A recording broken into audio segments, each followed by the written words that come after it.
अब मैं सिज़ोफ्रेनिया के टाइप्स के बारे में बात करूँगी। पिछले वाले वीडियो में हमने सिज़ोफ्रेनिया का डेफिनेशन पढ़ लिया था, उसका एपिडेमियोलॉजी पढ़ लिया था और उसका क्लासिफिकेशन पढ़ लिया था according to ICD-10।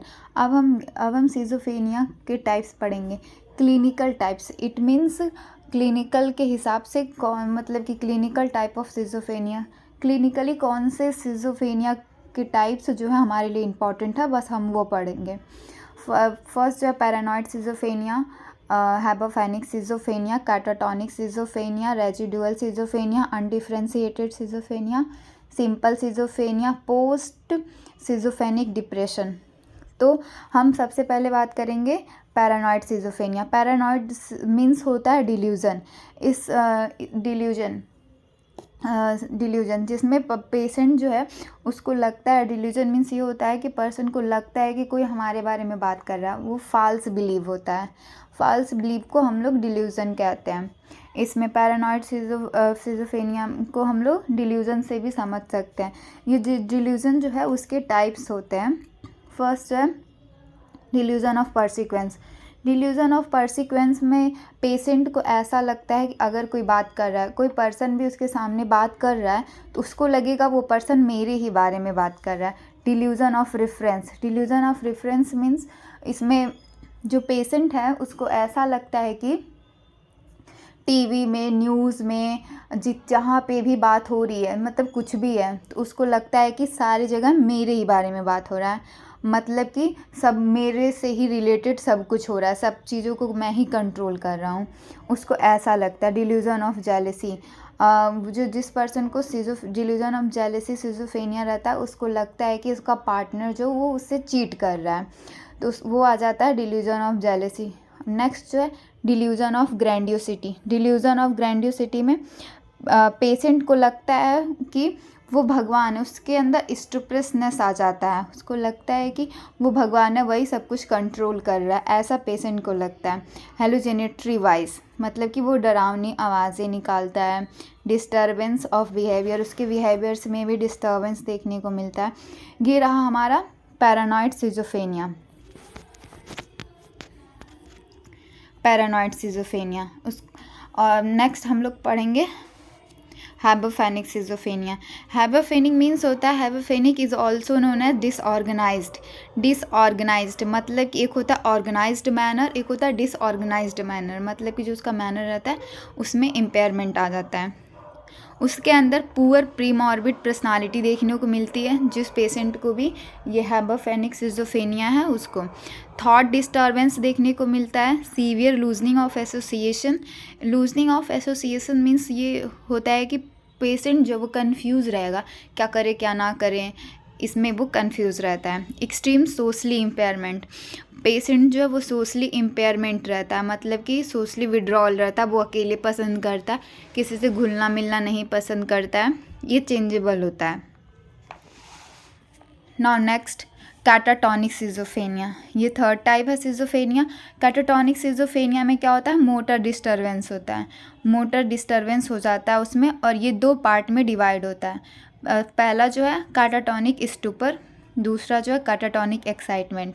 Catatonic stupor means ये होता है कि इसमें रिटार्डेड कैटाटोनिक देखने को मिलेगा, मतलब कि जो पेशेंट होगा जिसको कैटाटोनिक सिज़ोफ्रेनिया हुआ रहेगा और उसमें जो उसको कैटाटोनिक स्टूपर सिज़ोफ्रेनिया रहेगा, वो उस पेशेंट को उसके अंदर रिटार्डेशन देखने को मिलेगा, मतलब वो जहाँ बैठा रहेगा बस बैठा ही रहेगा। म्यूटिज़म मतलब कि वो चुपचाप रहेगा। रिजिडिटी देखने को मिलेगी। निगेटिविज़म देखने को मिलेगा। पॉस्चरिंग देखने को मिलेगा। ये चीज़ें जो है कैटाटोनिक स्टूपर में देखने को मिलेगा। नेक्स्ट जो है कैटाटोनिक एक्साइटमेंट। कैटाटोनिक एक्साइटमेंट में क्या है, पेशेंट जो है एक्साइटेड रहता है, इसमें साइकोमोटर एक्टिविटी जो रहती है वो इंक्रीज़ रहती है, मतलब एबनॉर्मल बिहेवियर करता है, एकदम एक्साइटेड रहता है वो। और उसमें उसका जो स्पीच प्रोडक्शन है, मतलब कि बहुत ज़्यादा वो बोलता है, स्पीच प्रोडक्शन इंक्रीज़ रहता है। लूजनिंग ऑफ एसोसिएशन, इलॉजिकल उसकी थिंकिंग रहती है। तो ये है catatonic schizophrenia. Next residual schizophrenia.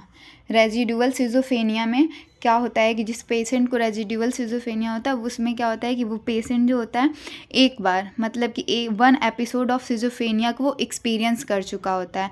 उसके पास्ट में वो अपने पास्ट में सिजोफ्रेनिया को एक्सपीरियंस कर चुका होता है। और इसमें जो है इसकी कैरेक्टरिस्टिक्स जो हैं, इसमें इमोशनल ब्लंटिंग देखने को मिलेगा, इगोसेंट्रिक बिहेवियर मतलब कि वो बहुत ज़्यादा गुस्साइल बिहेवियर उसका रहेगा, इलॉजिकल थिंकिंग, सोशली विड्रॉल मतलब सोशली आइसोलेशन रहेगा, लूजनिंग ऑफ एसोसिएशन उसमें देखने को मिलेगा। ये जो है रेजिडुअल सिजोफ्रेनिया है। नेक्स्ट जो है अनडिफरेंशिएटेड सिजोफ्रेनिया। अनडिफरेंशिएटेड सिजोफ्रेनिया में क्या होता है कि बहुत सारे क्लिनिकल फीचर्स देखने को मिलते हैं। मतलब इसमें जो है सिंपल सिजोफ्रेनिया के भी साइन और सिम्टम्स देखने को मिलेंगे, पैरानॉइड भी देखने को मिलेगा, हाइपोफेनिक भी देखने को मिलेगा, कैटाटोनिक भी देखने को मिलता है। इसलिए इसको अनडिफरेंशिएटेड की कैटेगरी में डिवाइड किया गया है। ये जो है ये अनडिफरेंशिएटेड सिजोफ्रेनिया है। इसको हम लोग डिफरेंशिएट नहीं कर सकते कि किस टाइप का सिजोफ्रेनिया, उसको हम लोग अनडिफरेंशिएटेड सिजोफ्रेनिया में डाल देते हैं।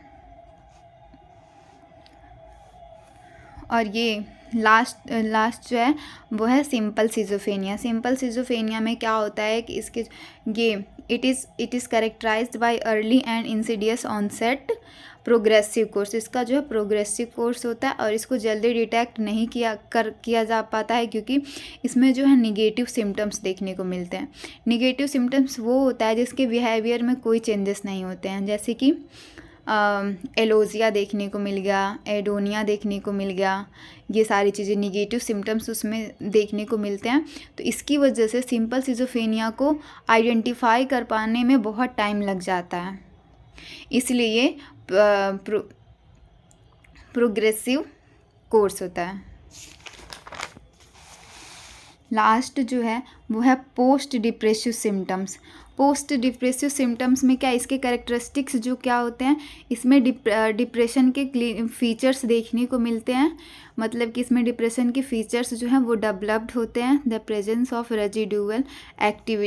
रेजिडुअल एक्टिव सिजोफ्रेनिया, और इसमें रेजिडुअल सिजोफ्रेनिया के भी सिम्टम्स रहते हैं।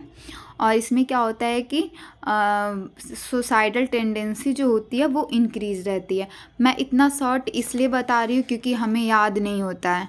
अगर हम लोग ऐसे पैराग्राफ में लिखते हैं तो याद नहीं होता, अगर हम लोग छोटे छोटे पॉइंट में लिखेंगे तो हमें याद हो जाता और फिर लिखने में भी ईजी होता है। अब मतलब कि ये टाइप्स जो है वो हो चुका है। फर्स्टली हमने पढ़ा paranoid schizophrenia, hebephrenic schizophrenia, catatonic schizophrenia, residual schizophrenia, undifferentiated schizophrenia, simple schizophrenia, post schizophrenic depressive.